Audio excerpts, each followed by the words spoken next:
Hi, and welcome to today's FYN Virtual Learning Series session on inclusive language. Alors, bienvenue à tous pour nous joindre pour la séance aujourd'hui sur la langue inclusif.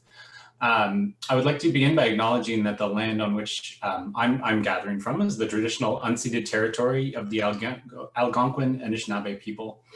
The Algonquin peoples have lived on this land since time immemorial. We are grateful to have the opportunity to be present in this territory. As we move through today's session, please share your comments and questions either in the chat space or by using the Q&A button in the language of your choice.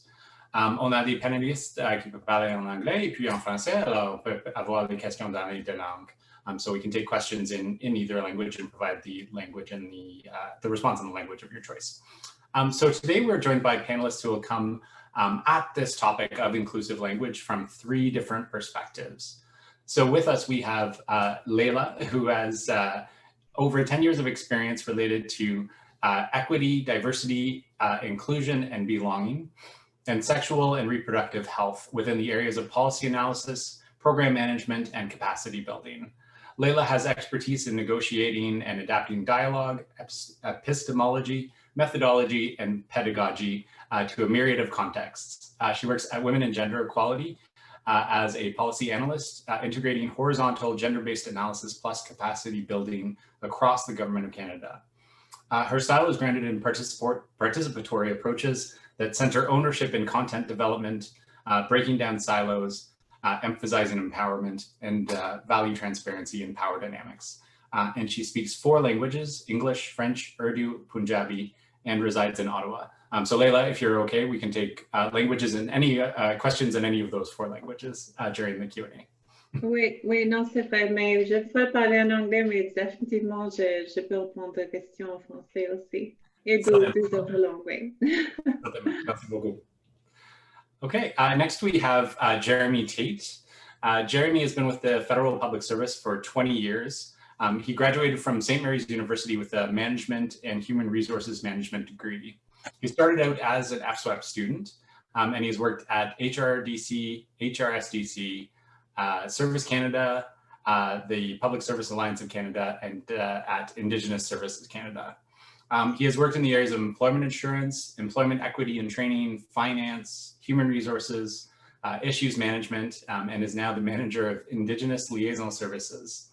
He currently sits as the regional chair on Public Service Employee Survey Working Group, and is the regional chair on the Professional Development Resource Committee. Jeremy is working to make the workplace a better place for all employees from all walks of life. And his daily goal is to leave the workplace in a better way than when he found it. So welcome very much, Jeremy, to today's session. Okay, and finally, joining us today is Susan Woodhouse. So Susan is on assignment with the Canada School of Public Service as the special advisor and subject matter expert on LGBTQ plus inclusion. Susan began her public sector career 9 years ago with the Canada Revenue Agency, was a founding member of their LGBTQ2 plus employee network, and among the first cohort of trainers for the Positive Space Initiative. Susan believes that as members of the Federal Public Service, it is our collective responsibility to ensure respectful and inclusive workplaces for employees and services for all Canadians. As such, Susan's passion lies with helping to eliminate the barriers experienced by LGBTQ2+ and other marginalized people through education and acts of allyship. So thank you very much to the 3 of you for joining us today. I think we have a very talented and experienced group of panelists today, so thanks very much for joining us. So I'll start off with the first question. So we have some pre-planned questions, and then we'll go to an open Q&A with questions from our audience. So the first question is, what does inclusive language mean from your perspective, and why does it matter? So we'll start with Susan on this question.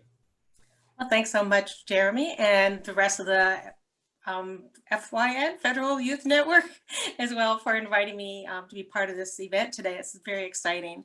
Well, as the description of this event stated, words matter. In addition, words change. Language changes. Our language evolves with the times, whether it is due to technology. For instance, the term internet and cell phone and iPad never existed 25 years ago, but we have to keep up. And also, there's also culture shifts that happen over time.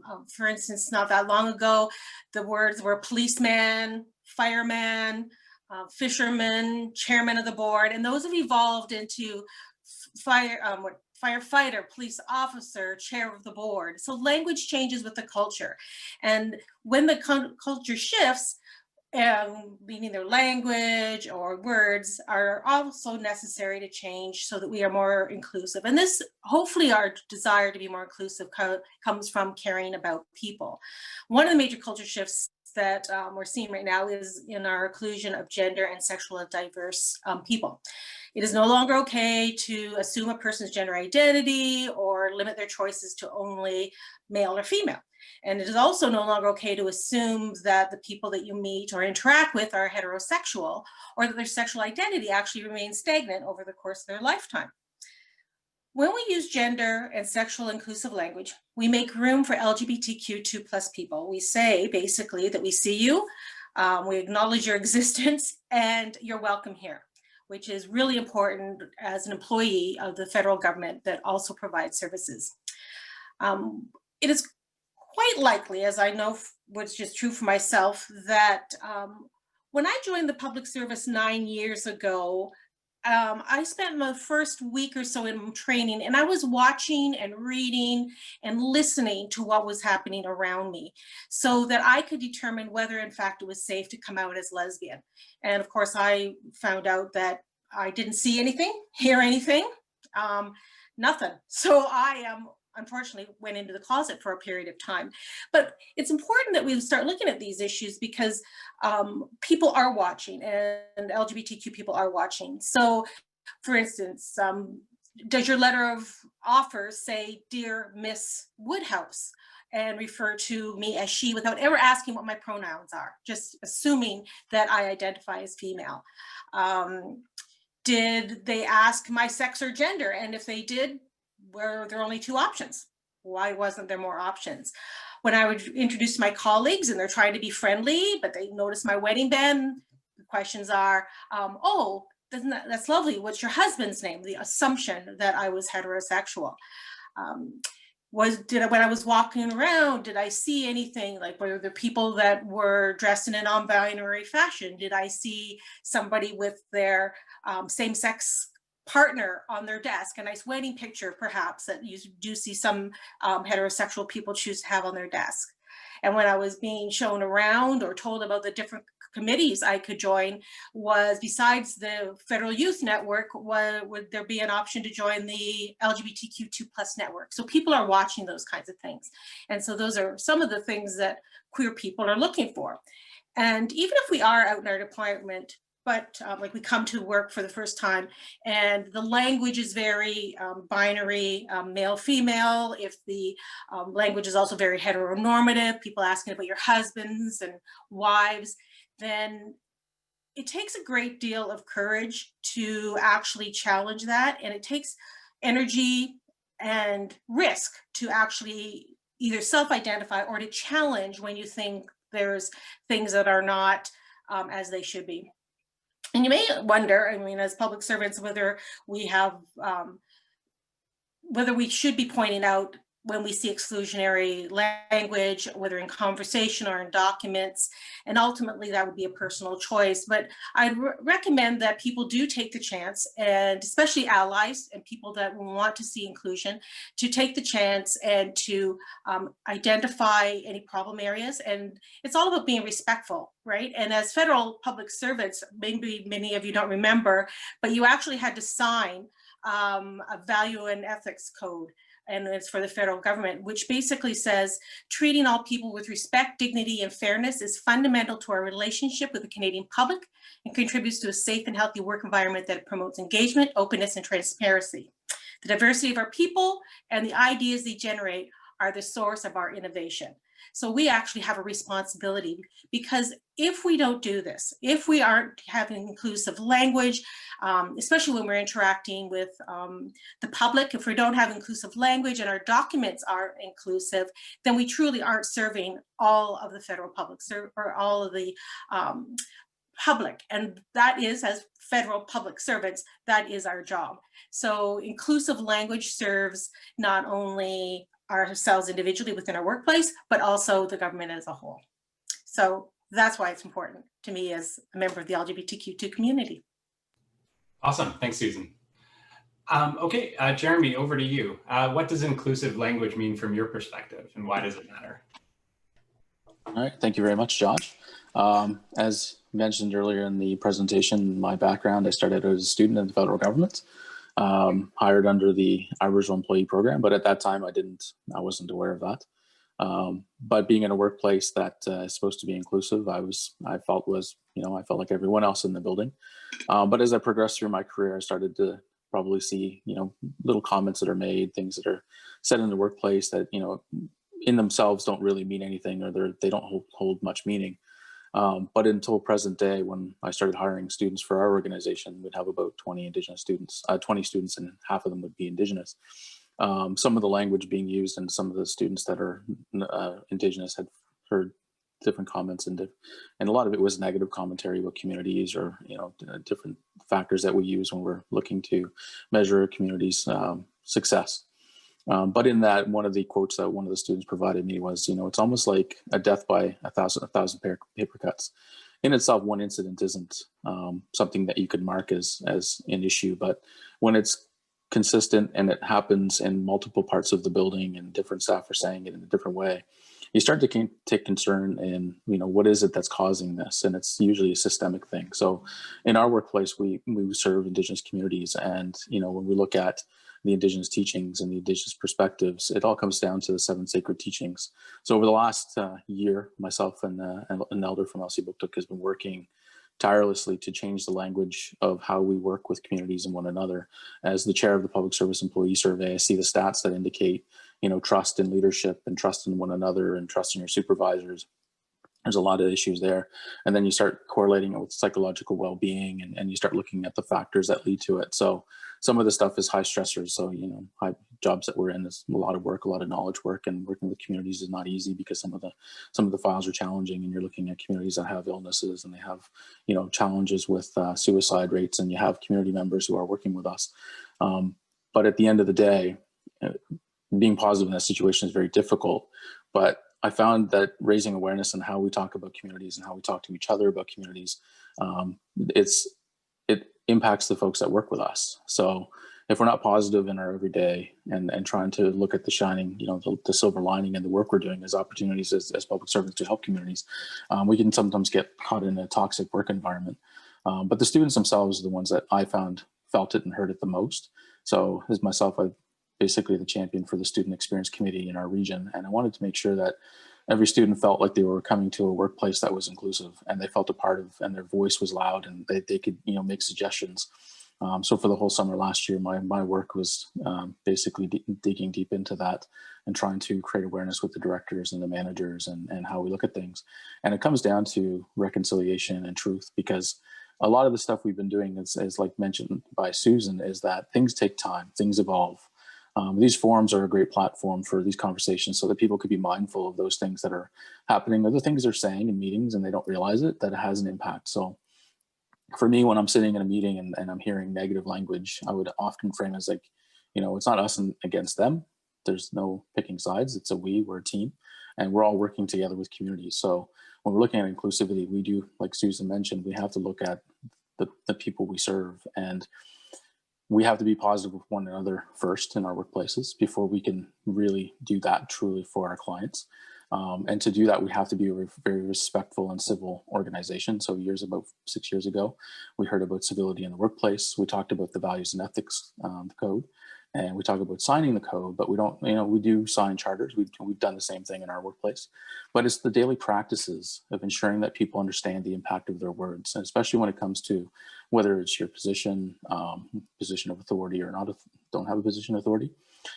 We look at Indigenous teachings, you look at a circle and you look at the people that are in a circle. You don't look at rank and filings, you look at the contributions of each individual. And when I was working with the students, the one thing I wanted to make sure that every student had was the strength and be brave to speak out if they heard anything that wasn't basically in a positive, or if it was a negative, or it was a slur or any kind of thing. but brave enough to speak out about it. And the way we framed it was in personal leadership. And a lot of this stuff comes out now in social media and a lot of things you hear with the Trump era and that kind of thing. But it's how we use our words on a daily basis. Are we using it to tear someone down, or are we using it to build somebody up? And if we're using it in an unintentional way, sometimes to tear people down, it's the negative connotations. We really have to check ourselves, because when we look at the values and ethics code with inclusivity and diversity, the sacred teachings have the same thing. So the sacred teachings are rooted in yourself. So it's your personal leadership. It's everything about you. So love yourself, respect yourself, your truth, your lived experience. So every day your interaction should look more like, what am I going to learn from this person I'm interacting with right now? Or what are they going to teach me? Or what am I going to teach them? So it's a cycle of life. It's a continuum. So every day, every interaction is an opportunity, or it's not. But if you look at everything as an opportunity, one, to either learn about that person or learn about the work you're doing together, then you're looking to build bridges, and you're building that mentality where you're coming together to help one another. You're not there to pit against each other. You're not taking resources and splitting the pie. You're working together to make resources better for all. So when I look at language of inclusivity, we really have to think about our intent. And our intent should always be to serve. And we're public servants. And if we're public servants and we're leaders, then we're always striving to learn, and we're always striving to make each other better. So the only way to do that truly is to build each other up. You start this in grade school, and at some point through our career, we lose it. It becomes a perception of naivete. It means that you're weak. It means that you're not strong enough. But the language I want to see more in the workplace is, look, I made a mistake. I owned up to it. Look, I didn't understand, that this had an impact on you. So, I'm mindful of that.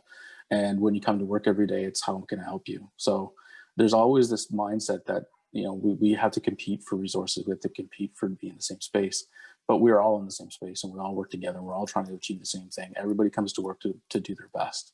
And nobody should be thinking that one person is not doing their best to make an inclusive workplace. It's just either a teaching or learning opportunity. And we should take that in our daily lives.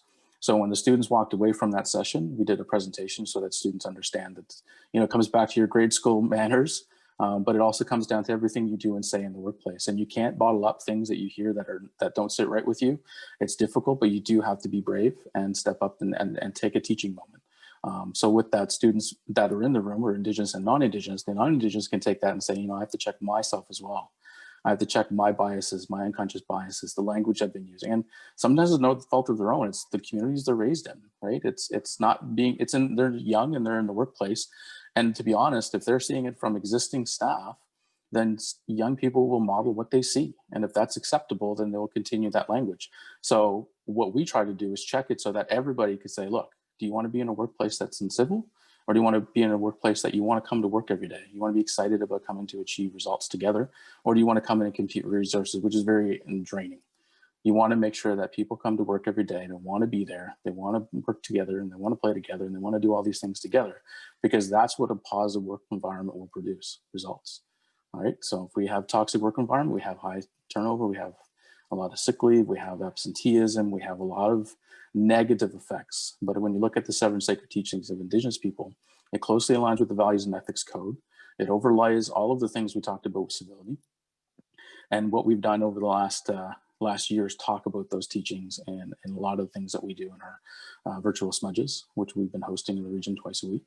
And we've been trying to do that through our sharing circles once a week with our elder, to speak about respect for yourself, your truth, your lived experiences, and be honest with yourself, and knowing that others have the same. They have to work with their truths, and they have to feel respected, and they have to be feel they can contribute and be honest with one another. And when they open up, that's when you start to see a community really build inside of your workplace. And that's when you see lower turnover, less absenteeism, more retention. Absolutely. Thanks very much, Jeremy. Okay, over to you, Leila. So what does inclusive language mean from your perspective, and why does it matter? And feel free to respond in English or French. Okay, thank you. So I think for me, so just to give a bit of context, I'm currently in my team, in the GBA Plus team within WAGE. I am the inclusive languages sort of point person, and I serve as the inclusive languages point person for my department as well. I think that when we talk about inclusive languages, when we talk about the context of sort of what it is, I think it really goes back down to, you know, treating people the way they want to be treated. And this is a maxim, this is a quote from Kim Catherine Milan, because, you know, there's that popular sort of notion of treat people the way you want to be treated, which is, I guess, how, you know, there's this, that's sort of our default and we go to it. But how do we know that, you know, how do I know you want to be treated if I haven't even spoken with you, or if I have not even asked you how you want to be treated? So I think that's a very, to me, that's like the core of sort of these inclusive language, you know, where it comes from, and where the context of inclusive language comes from.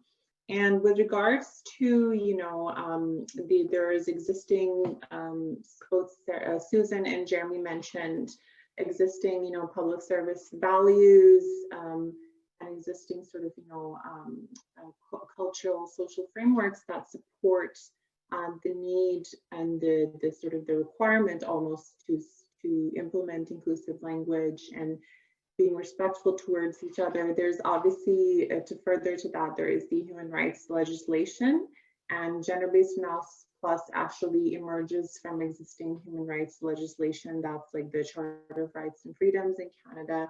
Also, I want to give a bit of context around how societies and cultures work from a sociological perspective.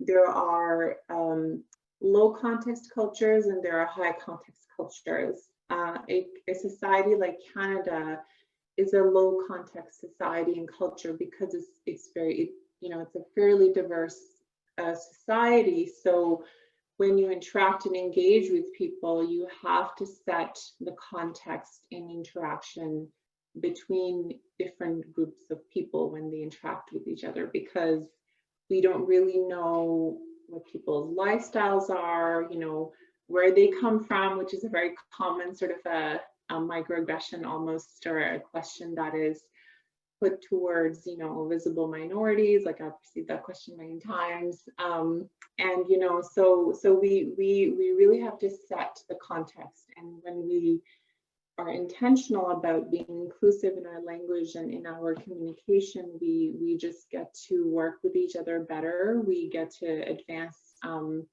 our work further as public servants, as just as human beings and people. And, you know, and the other component of it was sort of why it's important and why it matters is, you know, for people to belong in the context of, you know, our public service.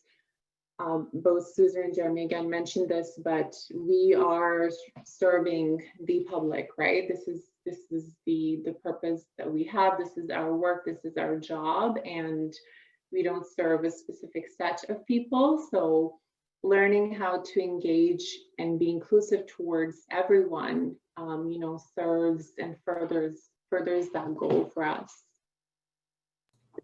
Absolutely. Thanks very much, Leila. Okay, next question. What is the effect of not using inclusive language? And Jeremy, we'll start with you for this one. And I think you touched on it in your previous response, but if you want to expand on that as well. For sure. So as I mentioned in my initial question and answer, is it brings people together.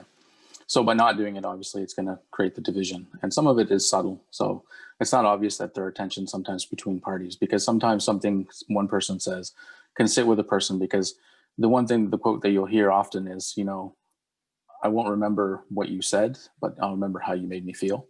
So sometimes when you're not using inclusive language, sometimes unintentionally you're basically burning bridges, and without the opportunity to build those bridges again, because you may not have an opportunity to do that, you're actually creating an opportunity where there's more division, and then that perpetuates sometimes to gossip. And as you know, Jeremy uses language that is, you know, negative or derogatory, then, you know, my reputation then becomes a problem, and then I find there's more and more people not engaging with me because of what one other person said. So being not using the inclusive language will it perpetuates for generations. Sometimes I've worked with people for 10 years, and something that someone has said to them made them feel not welcome or not a part of a team. they carry that with them through the whole time that they're interacting. And that sometimes builds toxic teams for years. And it's hard to undo because it comes down to trust. Not being inclusive in your language is actually breaking trust. And as you know, it's easier to lose trust than to rebuild it. And I've worked in teams where it takes years and years to build that trust, and it takes a concerted effort, and it takes a day-to-day interaction. And even then, it's not 100% repaired. So there's this risk in the workplace where if you have teams that are stable or they're stagnant, then we have those perpetuating attitudes that will carry forward, and they will never be able to probably pinpoint when they started. But it may have started with one comment, and that ripples throughout the whole process. And then you see teams that are starting to disintegrate because of that. And then you start to see people, not being participating in social events. They're not contributing to conversation. So their voice is now muted. Because if they know they say something around me and I use something in a negative sense, then I've also created a wall that nobody's going to feel they're able to contribute in a team setting, which now you're not even including diversity, which is the key for all of our interactions, is that diversity is bringing a different perspective, which brings better productivity and better opportunities for creating some new ideas. So you're actually taking innovation out of the equation. And then in the public service tomorrow, we're supposed to be innovative. And if we're stifling that innovation just through using improper language, then we're actually causing a lot of harm over a period of time. And then new people coming in will just see that and emulate it. And then you're talking about a generational thing. And, I just think about the 7 generations. So if you have a workplace that's been toxic for years, and you have young people coming in and modeling that, then there's this potential of 7 generations of trying to correct what was already done. So you have to do this as a workplace as a whole, and a day-to-day concerted effort. And senior management have to be very cognizant of those type of conversations so that they can help undo them. Absolutely. And I think you made a good point earlier by for the new employees in the department, when they're coming in, they recognize that, if this behavior is tolerated and this language is tolerated, then that's the norm. And it's not a matter of just fixing it from a basis of those coming into the organization, but as you mentioned, fixing it throughout the organization. Leila, over to you. So what's the effect of not using inclusive language? I think for me, one of the significant impacts is, and if we sort of further break down not using inclusive language into, going into using even very discriminatory language, or using, insults or expressions that are considered offensive to people, right? There is a whole gamut sort of effects or impacts that can have, right? Leading from, like literally legal or, labor rights complaints and considerations, to reduced capacity from a human resources point of view. And this is like very sort of like the checkboxy kind of response from a public service sort of management point of view would even come in. The sort of the waste of human resources dollars that people who are experiencing stress and experiencing isolation, they're not able to integrate in the workplace context with their teams. Your work commitments, your team commitments that tie into the federal budget, they're not being met, and so on and so forth. So definitely those are some of them from a more sort of boxy point of view. There is extensive literature that supports how what the impact of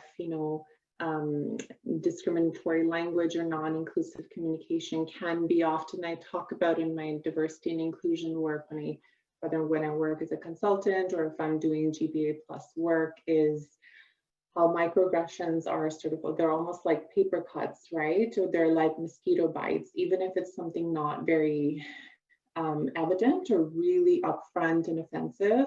They're like little paper cuts, and they sort of over time, they really have an impact on people's mental health. They prevent them from feeling included. They prevent them from feeling, fully being able to engage. There is also lots of literature that supports having diverse perspectives in teams, which is the importance literally of why, diversity and inclusion is such a core public service value. Is it drives innovation, it drives different perspectives, it moves sort of the vehicle forward. It fosters innovation. So if we're not creating space for different expressions and diverse experiences to be integrated in the workplace, it just really hampers all of us.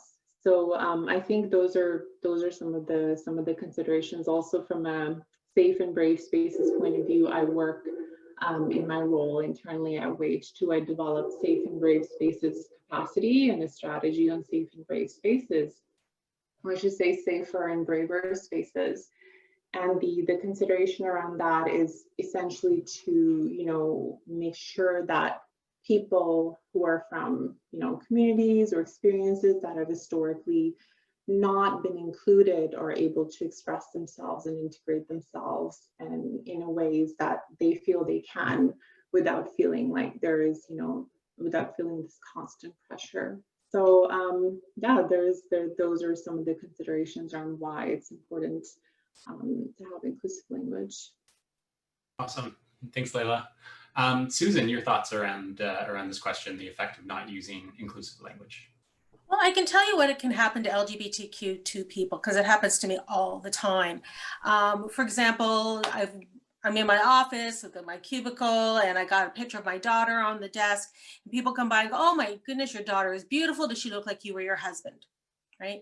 So in that moment, because they didn't even contemplate or consider the fact that, I could be queer, in that moment, I have to come out, right? I have to decide whether I am emotionally prepared for the response I might get when I come out and say, well, actually, my daughter has two mothers.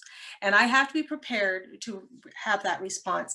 And every time I choose to pass as straight, just because I don't have the emotional energy to, deal with it or whatever, it also takes in another emotional toll, because in that moment, I've just denied either my partner or part of who I am. And it kind of eats away at your soul. Now, I realize that I've got privilege, right? Because I can certainly hide the fact that I am lesbian, right? A person of color doesn't have that same ability to pass. For the most part, cannot normally pass. So that's a privilege I have. But in that moment, I have to really decide whether I have the emotional well-being to do that. And so that it's just, we don't want to put people in those positions, because I believe that most people want to be caring, want to be inclusive. So the idea is to not have to make somebody have to challenge you, right? So we all do. Any one of us sitting on the panel today will say, yes, we challenge people when they say something homophobic or racist or whatever it may be. We will challenge it. But wouldn't it be a lovely place when we don't have to make those challenges anymore, because people change their language, change their perceptions, so that no one has to come out, no one has to be challenged. We're not there yet. And it's going to be a generational, as Jeremy put out, generational change. But if we're moving in that direction, it is so much better for everyone. Absolutely. And I guess it's that assumption of sort of the heteronormative lens and kind of breaking down that heteronormative lens and understanding that that isn't society. Society is not a place where everyone is in a heterosexual relationship and is heterosexual. So trying to break down that barrier. And I think you've done a lot of work to do that. And we very much appreciate your input here as well. We're going to go to some participant questions. As I see, we have a number of them coming in through the chat and through the Q&A. So I'll start with the first question that we received, which was, I agree that we need to mention things when they occur, but how do you address negative behaviors or treatment as a result of your request to be respectful? Basically, how do you avoid creating a negative work environment or negativity directed towards you from speaking up? Who would like to address that first?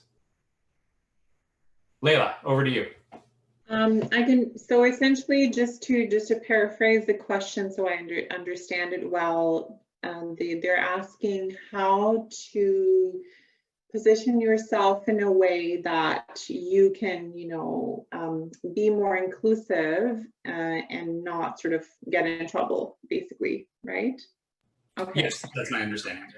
So I think there's obviously multiple ways to sort of, you know, approach that. As I say this, I also mentioned, and I was thinking about this before as well, that we work, especially in the federal public service, very hierarchical context. That is something we can't, you know, remove.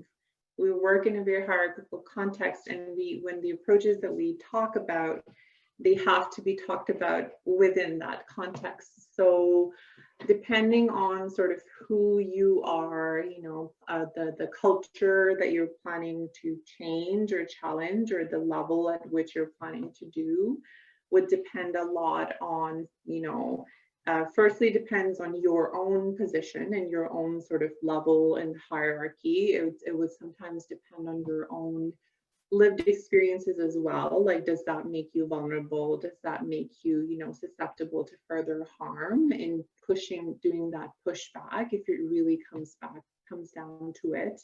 And finding allies, right? Finding people who you know are, or networks or systems or mentors who you know are sort of there to watch out for you, to care for you, to advise you, to, you know, sort of help you, you know, have your back. I think in the beginning, for a neuro professional coming in, I think it's so important until, you know, you're like made substantive and whatever. And that's also a whole nother thing, right? Like whether you're indeterminate and the casual or contract and student, and all of those factors play in those power dynamics, along with, you know, your lived experience, you know, racialized, Indigenous, you know, gender, sexual identity, disability, you know, and finding, I think, strategies to make sure you are safe, first of all. You have a backing, you have a backbone that can, you know, like protect you before you venture out into that terrain of creating culture change, or aspiring to create culture change. And if there is appetite, if there is support, that seems that it's going to be forthcoming, you know, finding strategies like doing, you know, training sessions, or having facilitated discussions, or bringing in an external consultant, not having someone internally sort of, you know, talking about these things, or bringing in someone who's an expert externally coming in to have sort of mediated group dialogues and discussions on improving practices. Yeah. Absolutely. Jeremy and Susan, would you like to touch on this question a bit? Yeah, I just, sorry, Jeremy, I just jumped in there, but I think people need to realize that they, in fact, are quite powerful. And you actually have the highest levels of the government right now speaking about inclusivity. The clerk of the Privy Council, who's the highest, you know, public servant, is talking about inclusion, is talking about the changes that we need to make. Most directors, DGs, the highest people within your specific department have a mandate to be inclusive. So yes, your individual supervisor may not be as inclusive as you want, or has problems with you speaking out, but just know that you've got the backing of the very highest people, and the unions are extremely supportive of people being inclusive, right? So you have a lot of power, and every time you choose not to use that power, you're not furthering the cause of inclusion. And in fact, if you were in a meeting per se, and nobody around the table challenges somebody saying something homophobic or racist, it says to every marginalized person that's sitting there in that room that this is not a safe work environment. But all you have to do is, you know, question, going, wow, that didn't sound quite right to me. And suddenly anybody that's marginalized in the room goes, this person might get it. They may be an ally to the cause. So find out what your director is saying around inclusion. And then you can at least align yourself, and you can go up to a supervisor or whatever and go, oh, well, you know, according to Jillian's email, and when she was talking about being inclusion, what I found about this report was that it didn't include, you know, a certain segment of the population. GBA Plus is all about that, right? So you do have policies, resources, and the highest people within our government falling on the side of inclusion and challenging the status quo. And forms are so easy to change now. You know, it used to be there'd be a million copies of something. So if you had to make a change, it went through so much stuff. But now I know within the school, you know, I challenged a certain, you know, document. Well, it took them 5 seconds to change it once they decided to change it, right? Because it's a electronic format. So we can do that on a lot of different levels and a lot of different things. So there is power, even those of us that would have been, you know, not permanent. When I was contract, I had to challenge things. It was scary, but found my allies and was able to go forward. So that's really important. Jeremy? Yeah, there's a lot of excellent points made by Susan and Layla, and I'd like to echo a lot of those points because they're the correct. But the day-to-day challenge is the one things that we have to try and hone in on when we're working with staff as managers or supervisors or directors. We always have to do the top down to make sure that we emulate the points that we want to see. So it's trying to find a way that you build a workplace. This is intentional. You have to do it daily. That people have the bravery to speak out. That's the hardest part. It's those moments where you can be the brave one in the room. They're very few and far between sometimes. So if you don't have an ally, if you're just the only one, I find if somebody's going to be an ally and be on your behalf, it's a very strong message. But if you're the marginalized individual in the room that has to speak out, you do have to deal with the potential repercussions of the relationship with that individual. And I think that's what people fear the most, is what is the outcome of my standing up for myself or a group of people, and be brave enough to say, I'm willing to stick up for myself and others, because at the end of the day, if you do that, you're making the workplace a better place. But also the people in the room, when you do say something, have to be brave enough to take that feedback and take it with civility and say, you know what, I own up to that. And that's the kind of conversations that you want to see in those boardrooms or virtual meetings, is you want the people receiving the message to be just as brave and say, yeah, I take that as you know, that's true. Because the one saying it is then better for it at the end of it, because they're going to feel they were heard. And then the individuals that are taking it are learning. So it comes to teaching and learning. I did not know that. Thank you for raising that with me. And then there are no repercussions. There is no, you know, I have to find a way to get back at that person. There's always this innate human thing that we want to do is, you know, eye for an eye. But if we're creating a workplace that truly believes in inclusivity, everybody at every level has to preach that from top down, bottom up, and say, look, if I get feedback from somebody, I have to take it as a learning opportunity, not as a slight to me as a person. Take that out of the equation, and it's someone literally telling you that this is not acceptable, and you say, that's it, I get it. And they should be able to move on from that, and it shouldn't be a conflict. Conflict happens. Conflict happens for many things. We're making decisions on key files in government, and we're going to disagree on issues. But when it comes to treating people with respect, it shouldn't be one of those things that we have to debate. It should just be given and say, look, I didn't realize that. I'm learning from this. Thank you. That's it. Yeah, absolutely, Jeremy. Next question. How can you have others stop assuming that you're heterosexual?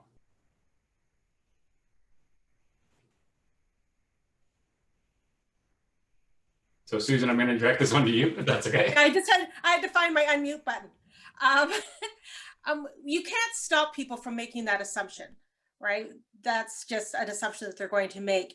If your workplace is such that it's set up that everybody assumes that, you have no control over that part. What you do have control over is somebody saying something that's very heteronormative, and you just throwing out another option. So somebody says, oh, are we allowed to bring our boyfriends or girlfriends? And you say, or your significant other, and they'll realize maybe their language isn't quite right.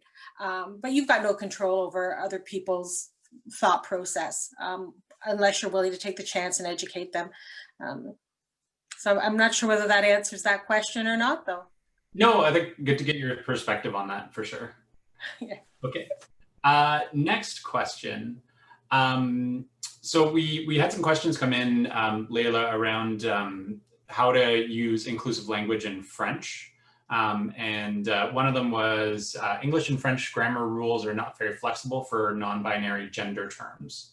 So how would you recommend that someone address an unknown recipient of correspondence if dear sir, madam might not be appropriate? Alors, en français, je pense que le langage inclusif, c'est un peu différent et peut-être plus difficile ou avec des autres possibilités de comprendre comment l'utiliser. Alors, est-ce que vous avez des idées de comment utiliser le langage inclusif en français? OK. Merci pour ta question, Josh. Principalement, je voudrais confirmer si vous m'écoutez bien. I turned my fan on, so I wasn't sure. Okay, because actually we're getting warm. So basically, there are certain rules, obviously, in English and French around gender and language. So one of my, just to give some context, one of my key files is the policy direction to modernize the government of Canada's sex and gender information practices. It's in line with Bill C-16, which is the addition of gender identity and expression to the human rights, the Charter of Rights and Freedoms, and the Criminal Code in Canada. And so Marcella had shared one link for the English one. I had shared the French link. There's also other links to share on rules and sort of considerations around in English and French, spécifiquement en français, for how to apply language that is gender inclusive in both English and French. Obviously, different rules, different contexts. So we will be sharing, I will share through Marcella later on, like all the links that I have, because there's a lot more content there, specifically around written language, because that's sort of our typical medium as public servants. But I would just, like some of the suggestions that I have in terms of, the questions that was raised around inclusive language, specifically in writing, is like, for instance, specifically to just when referring to an individual or a person, for example, just remove honorifics. There is no need to, and this is these are requests we've received from the PMO, like from other places, like people have complained about why is like I saw someone in the comments that also mentioned like the Mr., Mrs., Miss, Ms, Madam, all these things that, for women in the context, like, and typically a heteronormative context is like this expectation, like it's attached to your marital status almost, and right, and so we've received like complaints around it, like people have raised issue with it, like there was some in the comments. So just like remove honorifics, just refer to a person as a person with their full name. Dear, Mary Smith, dear Layla Shahid, dear Susan Woodhouse, so on. So that's like one approach. Eliminating also pronouns from generic statements or text. Text, for example, saying the briefing instead of his or her briefing to de-gender text in language. Using gender inclusive pronouns when you don't know someone's pronouns, for example, saying they instead of he or she, just mentioning they, normalizing use of they. It's in the dictionary now officially on the context, like how like they is a singular pronoun as a gender inclusive singular pronoun. We already use it, right? We already use it, but it's just becoming more mainstream. Another suggestion would be using sort of generic salutations, for example, dear client, dear taxpayer, dear, etc., instead of the sir, madam thing, which is more common in English. Et par exemple, en français, on peut utiliser des noms qui sont like the gender inclusive nouns. Par exemple, spécialiste, instead of like expert or expert en français. So like there's different ways, and in the links that I've shared, there's significant detail there. I think that this is a significantly growing area of interest. There's a lot of requests I receive in this area for like in the English-French, the English-French and the gender inclusive components in English-French, because in French language is gendered in very specific ways. So there's also work being done with the l'Académie québécoise de langue française on actually improving but modifying, changing the way gendered approved gendered language is used in French. And yeah, there's lots of, I think, interesting developments are happening, and it creates space for people to be able to express themselves more completely, more fully. And it challenges very kind of binary, very rigid gender roles and gender expectations, and you know how like men and women sort of, or men and women express themselves and how even who they are. So it challenges, like, you know, language is very powerful. It's tied to, you know, histories, and it's also tied to our futures. So I think this is a lot of interesting work. Absolutely. Next question. How would you address someone asking, "What are you?" referring to you being a visible minority? Just wondering on your perspective on a respectful educational response to make them mindful of how this language can be hurtful or non-inclusive. I'll just mention, I've seen this a lot on TikTok with people posting TikTok videos of saying, like, kind of flipping the script and saying, well, if you asked a Caucasian person, what kind of white are you? You know, that would not be a question that would make sense, but it similarly isn't, you know, a respectful practice to ask someone on the other hand, if they're a visible minority, you know, well, where is your heritage from? But do you have any thoughts on that question and a respectful or educational response?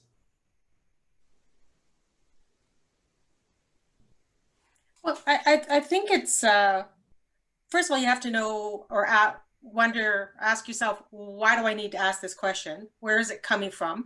Is it based on my assumptions that they can't possibly be from Canada, or that because they're a certain culture or a heritage that I'm going to make assumptions about what they are or how they will behave and what their thought process is?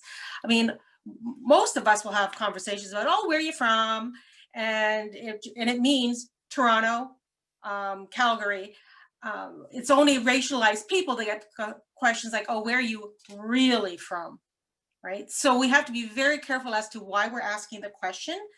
But if you've built up enough of a relationship with somebody, I mean, they know that they're of a different, you know, or are how am I going to say this appropriately? They know that they are not white, right? So to be able to simply say, I'm curious as to what your heritage may be. I'm Scottish and, you know, Polish, and I'm wondering where your ancestry is from. But you got to be careful. Are you doing it just to satisfy your curiosity, or are you truly just trying to get to know somebody? In which case, they're going to know that what your intent is by the way you are asking your questions. I don't know, Jeremy, Leila? I just want to confirm, Jeremy, sorry, if you want to go ahead, please do. I was responding to some of the comments as well. Right. Okay. So from where you're from, for me, is very much different from outside, you know, people I don't know, because I've been mistaken for Korean, Cuban, Haiti. Like, people just assume I'm from, like, you know, Middle Eastern Asia, and you know, people really just want to know where I'm from. Most times I get, where are you from? Usually from another Indigenous person who's curious about, you know, what part of the country I'm from, what First Nation I'm from. That's usually where I know. But if it comes from a person that's non-Indigenous, or I assume they're not Indigenous, I usually just assume it's maybe I'm working for a department that's serving Indigenous communities and they're curious to what community I'm from. But it's always the intent. And I think that's what Susan's trying to say. It's the intent of the question. Like, why are you asking me this question? For me, I never make any assumptions, because the conversation can go many ways depending on how you respond. And for me, it's usually, I'm from BC. You start with the biggest, the macro.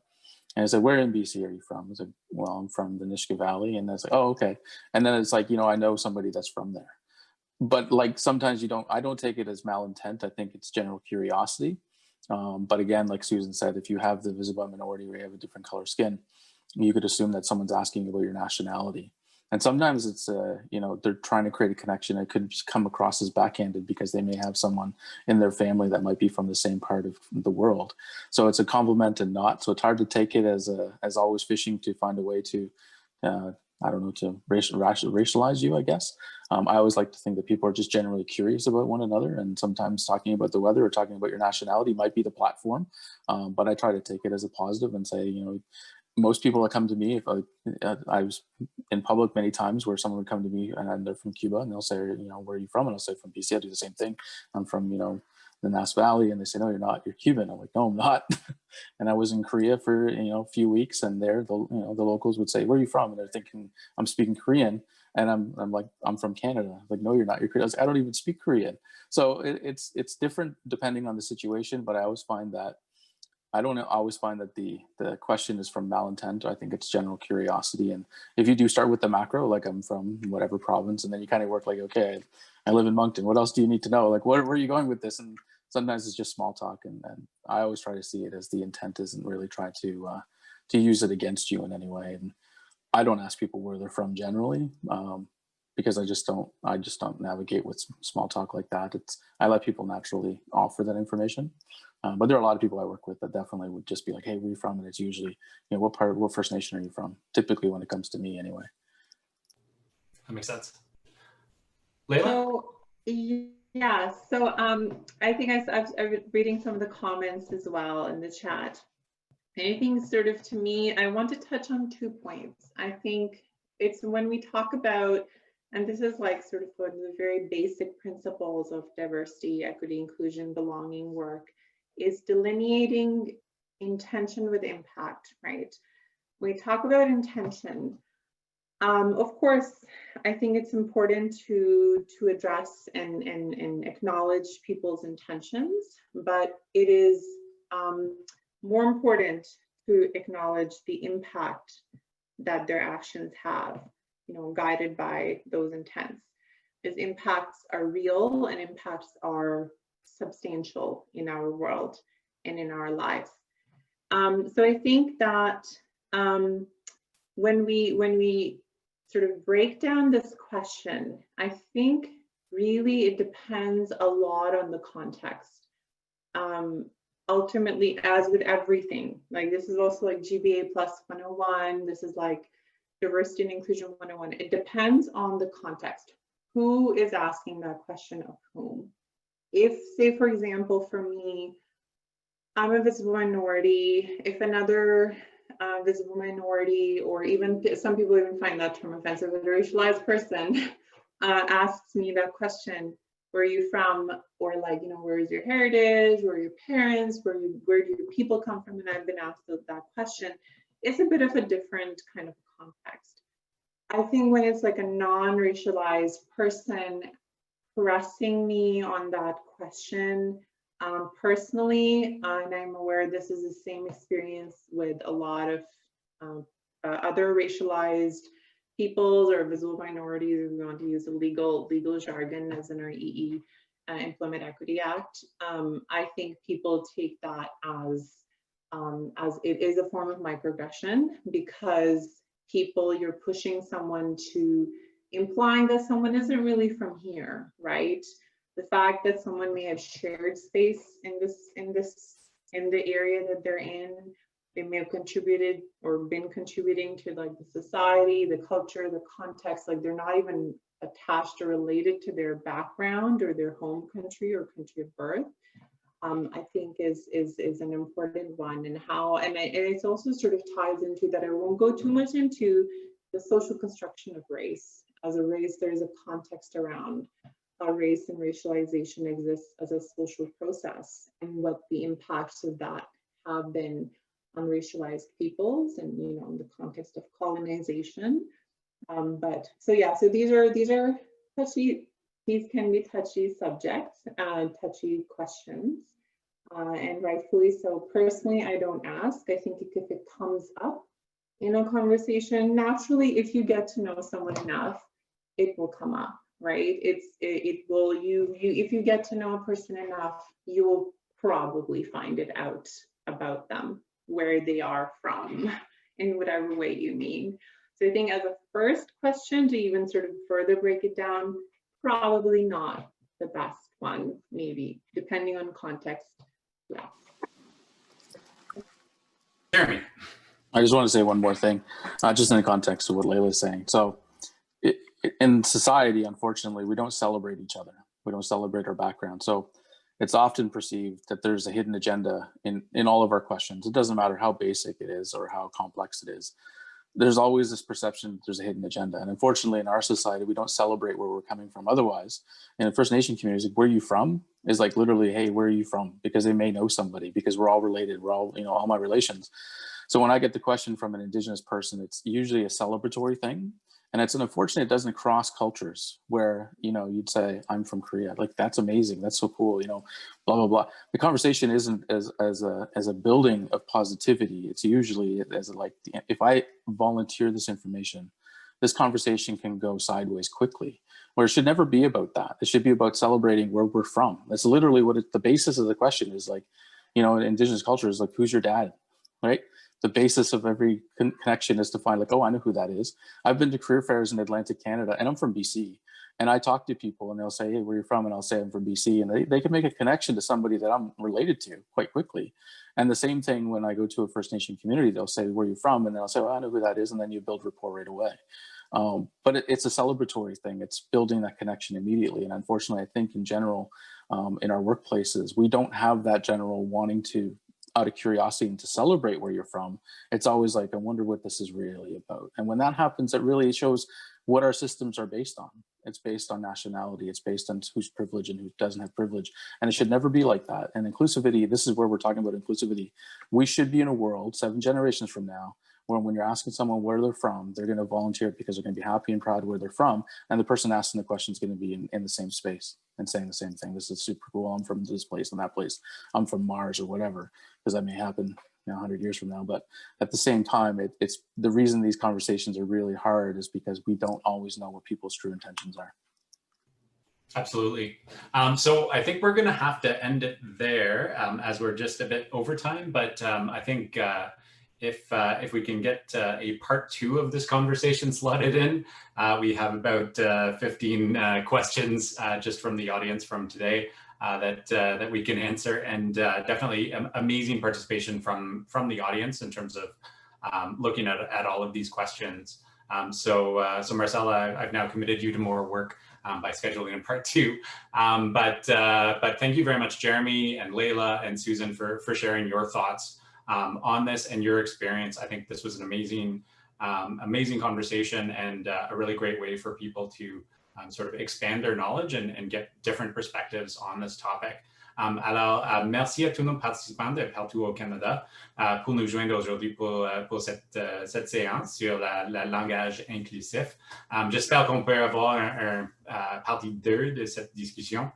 So thanks very much to all our participants joining us across Canada. I think at most points we had around 150, 160 people joining us. So definitely a strong interest in expanding on this discussion at a future time. So on behalf of the Federal Youth Network, thanks very much for joining us today.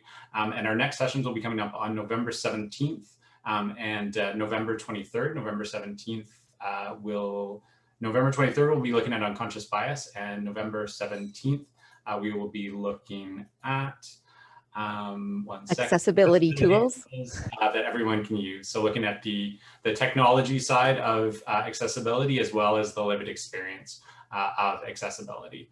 Alors, merci tout le monde. Have a great day, everyone, and thanks again for joining us.